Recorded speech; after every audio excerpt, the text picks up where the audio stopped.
All right, so the synthesis paper is due this week, and then behind that we're going to have our research paper, and I wanted to talk about some procedural issues for these papers. So we did a little practice version when we wrote our profile. The profile is not a paper, and if you look at the grade book closely, it's not given a paper type grade. It's off to the side, and it really, the score you got on that, and I haven't graded all of them. I'm still grading some of those.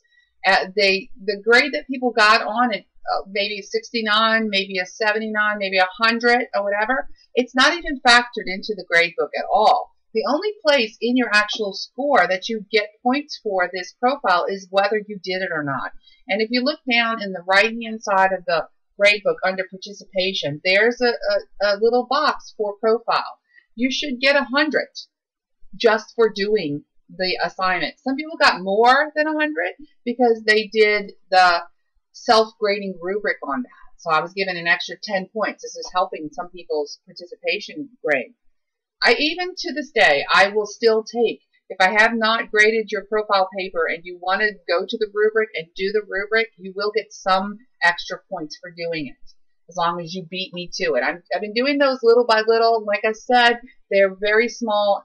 They have hardly any weight at all in the grade book unless someone failed to turn it in at all.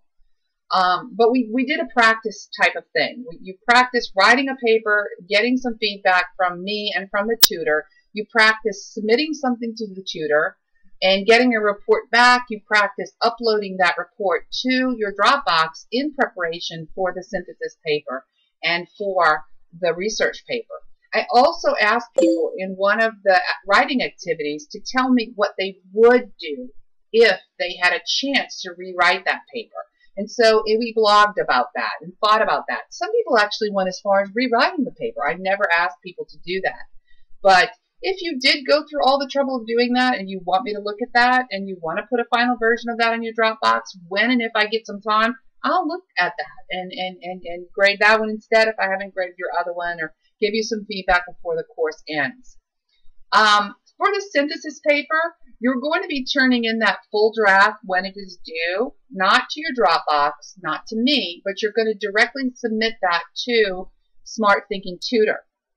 When you get that report back, you have to do that by the due date, and then when you get that report back, which should be no longer than 2 days later, you're going to upload that report to your Dropbox. So first name, last name, synthesis tutor is what you're calling the file. You're uploading that report. The paper that you wrote for that is embedded into the tutor draft. So I'm looking at that. I'm looking at what the tutor says. I'm going to grade that paper for you, and that grade is going to be reflected in your gradebook grade. The same thing, the same procedure is going to happen with the research paper. So you want to make sure that the one you send to the tutor by that due date is the one you want to have graded. Okay? If you do it early and you want to send it off, get some feedback, rewrite it, send it again, I only want the last one that goes to the tutor by the due date, and that's the one that I'm going to grade.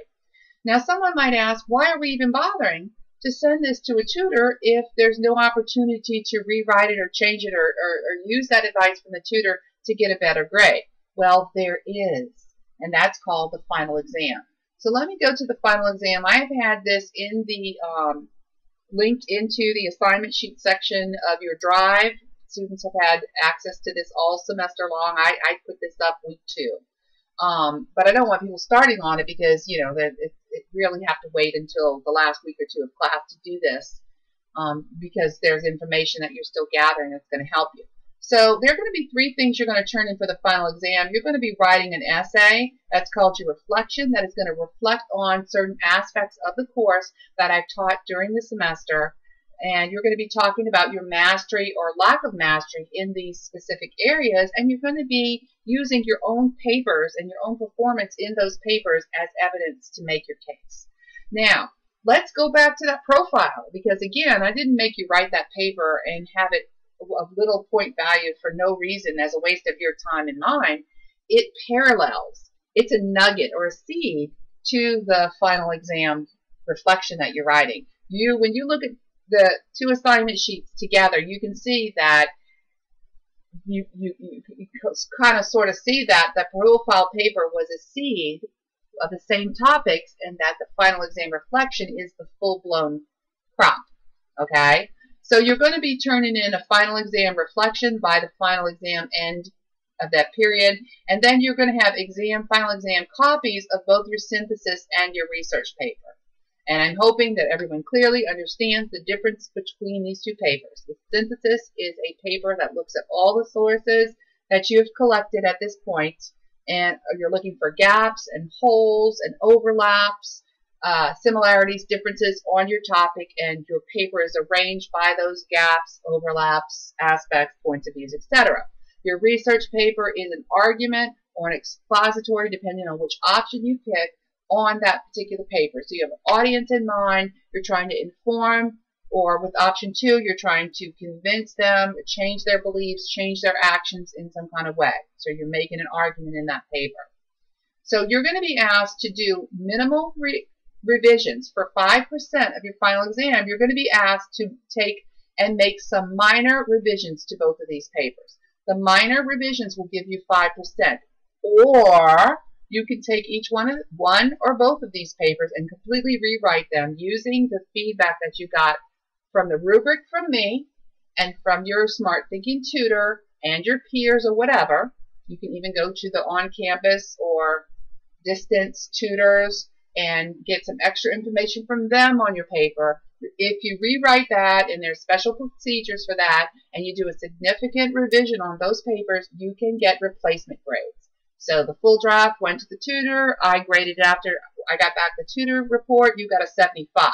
The final exam, you do the significant marked revision that takes care of most or all of the items. I take that 75 out, and I put in your new grade. Okay? So I just want to explain these procedures because I have students who think they have to turn in the full draft. They have to upload the full draft to their Dropbox, send it to the Smart Thinking Tutor, get that back, rewrite the paper. That's too much work. That's how I did it last semester. Okay, that's how my students had to rewrite that paper and then rewrite it again for the final exam. I just think that's rewriting something too many times. It's giving too much attention. We can benefit from stepping away from that paper, doing other things, and then coming back to it later, looking at that advice that we got from the various collaborators, and then doing that for the final exam. I hope this answers all your questions, and that's it for this tutorial. Thank you.